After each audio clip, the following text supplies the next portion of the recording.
दोस्तों, मैं हूँ बिलाल अहमद। आज मैं आपको बताऊंगा कैसे आप अपने लैपटॉप से या किसी और के लैपटॉप से वाईफाई पासवर्ड निकाल सकते हैं। बहुत ही सिंपल होता है। किसी के लैपटॉप से या अपने लैपटॉप से आपने सिंपल तरीके से हम उसका पासवर्ड निकाल सकते हैं। कैसे निकाल सकते हैं आज मैं आपको बताऊंगा। चलिए स्टार्ट करते हैं।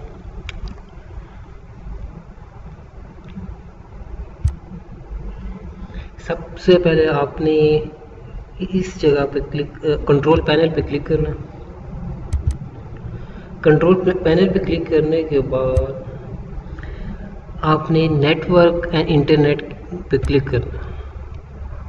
उसके बाद आपने नेटवर्क एंड शेयरिंग सेंटर पे क्लिक करना।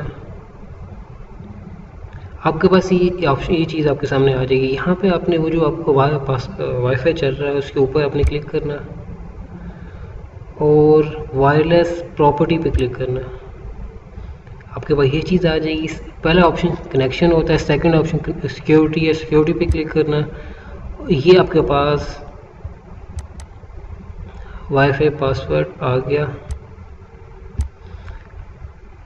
एक मिनट में दोबारा से ऑन कर लेते हैं। आपने वायरलेस प्रॉपर्टी पे क्लिक किया, सिक्योरिटी पे क्लिक किया। आपके पास अब ये शो करैक्टर पे यहाँ पे क्लिक करके आप इसे देख सकते हैं। मैं आपको दिखा भी देता हूँ। आपने क्लिक किया, आ गया। यहीं से आपने ऑफ भी कर देना है और यहाँ से निकाल के आपके पास पासवर्ड मिल जाएगा। उम्मीद करता हूँ आपको समझ आ गई होगी। कोई भी इशू, कोई मसला हो आपको मुझे मैसेज कर सकते हैं। मैं आपको उसका रिप्लाई करूँगा। Thank you.